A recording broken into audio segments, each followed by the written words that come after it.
Alright guys, so I'm back today with a new video. This one is going to be brought to you by the company Evawigs. That is what their box looks like. And in the box you get a little pamphlet, a wig cap, some bobby pins, and a comb. Now this comb is black. Usually all the other combs I have are always gray, but I really do love this comb because it makes it easier to comb through the hair. So this is something different for me. They sent me over this kind of ombre blue bob, and it is 14 inches. It's 150% density. It says it comes with a pre-plucked hairline. I have a medium brown lace color. It is an average cap, and if you are buying this unit, make sure you select that you want the same unit as the picture. So I am just spraying a little bit of water on the front of the cap because this one kind of comes in the middle part already, and I'm just going to go ahead and apply my bleach. Spraying water along the hairline helps with taking any baby hairs and putting them out of the way so that you won't risk bleaching those hairs. I do have my oldest daughter helping me, so yeah, y'all gonna see her just, I don't know what she's doing right here. I guess she was dancing. But in my videos, yeah, you might see both of my kids probably somewhere around. So I'm using my L'Oreal Quick Blue and my 40 volume developer, and I'm just going to apply this all over the lace. Oh, I did forget to mention that this is a full lace unit, so you can pretty much part this however you want to. If you want to kind of do like a half up, half down, you have the option to do so.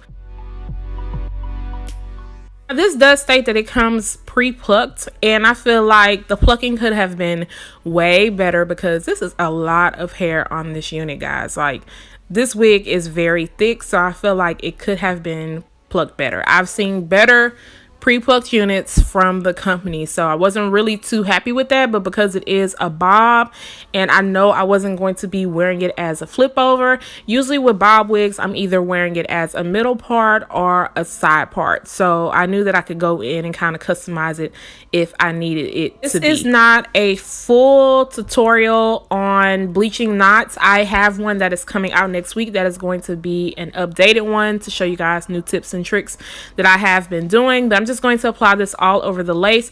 Now the knots on this were very dark, like really dark, so I did leave this on for about 35 minutes before I washed it out, and then I used my Aussie Moist shampoo and conditioner when washing this one out also.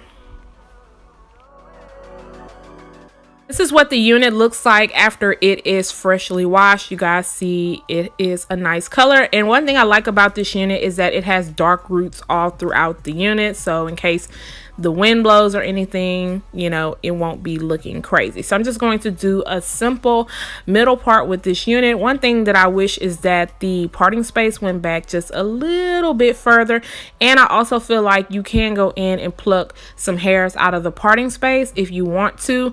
I decided not to because I wanted to see exactly how it looked, and I didn't put anything on this while it is wet except for foam wrap just to kind of lay the top of the hair down. I didn't notice any short flyaways while it was wet, but I didn't put any leave-in conditioner or anything because I wanted to see what the true nature of this was going to be once it dried up. As usual, I'm going to let this one air dry overnight, and don't be fooled because I know it's looking a little bit on the thin side right now, but it is not thin at all. This is what it looks like now that it is freshly dried. I went ahead and added an elastic band on this because the cap is on the larger side. This is an average cap, but it's on the larger side. I'm going to take my Beyond the Zone and go ahead and spray this over it. This is a heat protectant, and I love to use this. One thing about this one though, do not go heavy with it because it will come off as very oily, and I feel like it gives it a natural shine once you do add heat to it. And that is what the hairline looks like. Now, just to let you guys know, there are other reviews on YouTube on this particular wig, but everybody else reviewed theirs long. I specifically asked them to cut it to 14 inches because I really wanted a colorful bob, and so they ended up cutting this for me, and the cut is like so pretty on this one. It did take a little bit to get to me, but it was well worth it because they did a really good job with this cut. I know a lot of you are going to ask, what flat iron am I using? This is a cheat iron. This cheat iron is probably like 6 years old. It's definitely time for a new one. So if you have a flat iron that you recommend, let me know, because I am in need of a newer one, and I'm not sure if I want to get a newer cheat iron or if there's something better out there. So as you guys can see, this is flat ironing very well. And as I said before, I like the cut on this because it has like a blunt cut at the bottom, and I'm just kind of turning the flat iron underneath just a little bit to give it a very small bump. Is anyone wondering about the bleeding process when washing? When I washed this unit, I did wash it twice, and the first time I did experience a little bit of bleeding. It was kind of like a dark blue, and after that, the second wash, I didn't experience any more bleeding. So just if anyone is curious about that, because it is pre-colored already, and I know that I have received like burgundy bobs and they have bled a lot, but this one did not bleed as much as I thought it would. And I'm just going back over some pieces where there was a little bit of a dent from the flat iron, and I'm just going to try to knock that out. And as you guys can see, the parting space that was in the back, because like I said before, this is a full lace unit. And then I'm just going to go through the top and kind of flatten it out some. Now the top may still look a little bit bumpy, but I'm going to fix that once I put it on my head. So this is what the unit looks like on the mannequin head, and look at the bump. It looks really good, and that is the parting space on this unit. And I'm just going to go ahead and fix it. Now once I put it on my head, I realized the part was not lined up, so I'm just going to go ahead and line it up to where it matches as a middle part.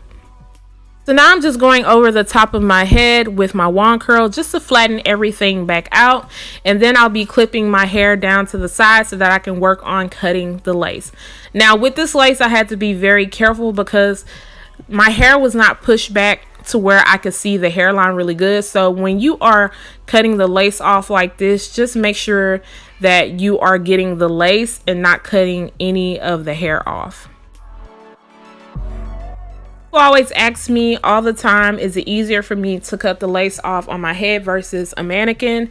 In my opinion, it's easier to cut it off on my head because I can kind of see how much lace I need to cut off to make it go with my hairline. So because this unit is a little bit big, even with my elastic band on, I'm not going to worry about gluing it down or free spraying it down. I'm just going to tuck that behind my ear, and I'm just showing you guys how I'm having the lace lay, because I still want the lace to look very natural on the side in case I want to tuck some hair behind my ear. I don't want the lace to be rolled up, so I make sure it lays flat, and then I bobby pin the side down.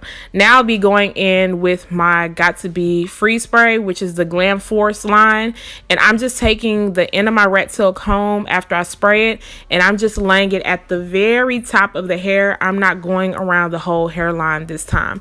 Now I'm just going back in with my wand curl, and then I'll be going in with my Ruby Kisses 3D Creator palette, and this is the light medium palette because I get a lot of questions on if I got the light or the dark. This is the light medium palette. The Care wax stick that I just used is for laying down any short hairs, and I did notice a couple of them after the hair was air dry, but it wasn't a lot at all to where it was sticking up all over the place. And then you'll just see me going back and forth with the wand curl, just trying to get everything to lay down, because one side of this wig just did not want to cooperate with me. It just seemed more puffier than the other side, but it all worked out in the end. And now I'm just going back over and flat ironing the pieces that I did clip back. And as you guys can see, this unit does take to heat very well. I did end up curling a piece of the hair after the video. I should have recorded that, but it did hold a pretty decent curl with the flat iron. So now I'll just be going in with my Garnier Fructis Sleek and Shine. Now I only want to take a little bit of this because this hair already has a very small sheen to it, and I don't want it to come off looking super oily. But that is what the parting space looks like, and that is what the hair looks like. It looks really good. I did wear this throughout the day, and I noticed a very small amount of sticking towards the ends of the hair, but I did carry that comb with me, and when I did start to notice it, I just combed through it and it was fine. Also love the back of this hair, the way it's cut. If it flows in the right direction, you can notice a little bit of layers from how they cut the hair, which is really nice. Yeah, guys, let me know what you think about this unit. It's a little bit different from me, but the color is really cute. If you have any comments or questions, feel free to leave it down below. And if you are interested, I'll make sure to leave in the description area a direct link and also a coupon code. Don't forget to subscribe to my channel, turn on your notification button, share and like this video, and I will see you guys the next time. Bye, guys.